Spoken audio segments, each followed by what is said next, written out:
to a particular milieu. We can't be talking about caste, gender, and sexuality issues of the urban India over and over. We need to talk about the India that has not been seen.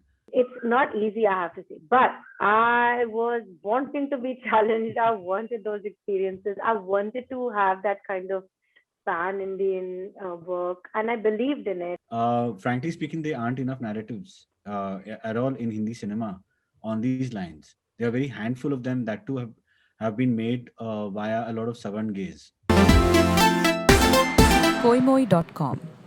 Hello and welcome to Koimoi. This is Shubham Kulkarni, and today in conversation with us is the team of Ajit Dastans. So, hello guys. First of all, congratulations for the film. Thank you. Thank you for Thank you. I had the privilege of watching the film, and it's haunting to be honest. What I observed was the use of realism. Mhm. I saw you using the open lake. Tell me, finding beauty in the normal is because of your passion, or is it the budget constraint or say cost cutting device? No, I don't think that was the case at all because Dharma and Netflix coming together, I didn't have those pressures at all. Okay. I mean, my penchant for me is to be. I mean, somewhere art is also a reflection of the times that we live in, of the society that we are in. So I don't need to dress it up just so that I can become palatable or um, s- present a certain kind of alt reality that doesn't exist. So even if I were to do 100 crore film, I don't think I'm going to, like not going to make like let's say Priya's character carry a Louis Vuitton bag or like a Bulgari jewelry. It's going to be what she's doing in the film. So for me, realism is crucial um, because how else will you empathize with an emotion, with a character, with a plot, if you don't believe in the characters? Yes. That's essential. That's Yes. why if you look at the styling and the production design of the film and the way it's shot also, it has to look, feel real for us to be able to feel that emotion. Otherwise, it is a plastic emotion that you'll be distanced away from. My next question is for you, Aditi. We have not seen you in such a role. Tell me what made you say yes. There was no doubt in my mind. Um, as actors, we are dependent on people to give us interesting content. Yes. Some actors are smart and they create it for themselves. Yeah. And I haven't gotten to that stage as yet. But so I'm very dependent on people to come and, offer me parts. It's not like Yes. in my filmography, it's not like I have said no to amazing parts that have come to me. I'm not stupid. Okay. So when this film came to me, it was an immediate yes. I mean, I was also crossing my fingers and hoping that I would actually like what it is that Neeraj brought to me. Because otherwise, then it becomes really difficult and you're fighting with yourself because you're like, I'm dying to work with the director, but what is this? I don't want to do this. So I'm not going to do it with a heavy heart. I'm going to say no. But in this case, it was a no-brainer. It was a wonderful script. Was getting to work with Coco, who I really adore as an actor and I really respect her. And Neeraj and his work, and the honesty and integrity with which he approaches his work, his actors, his script, his material, everything. It was such a it was so beautiful actually working on it. I'm so happy that I said yes, that it was a wonderful experience as well. So I hope you guys like it Of as course much I as I did. enjoyed working on it. Okay. Taking a cue from your answer, creating work for yourself. Tell me how difficult is it or easy is it for you to find work right now after all these years? I mean, I have to say that in the last few years, I've been like really enjoying myself, and I've actually been running around between Chennai, Hyderabad, Yes. Malayalam cinema, Hindi, and touch wood. I mean, it's very difficult, learning new languages, acting in those languages.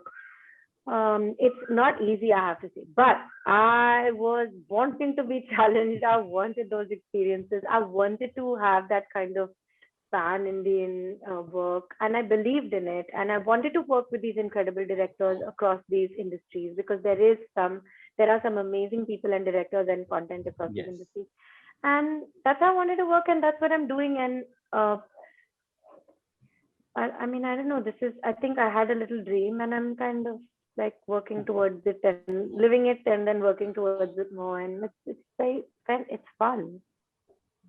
Lucky Yeah. you. Lucky Yeah. us. I mean, thanks. Caste discrimination or casteism per se has been a character in your films, be it from Masan till now to Gili Puchi. Tell me, is it so important for you to address it, and do you feel responsible for bringing a change? No, I don't feel responsible as such. I would like to only point out questions through my work Yes.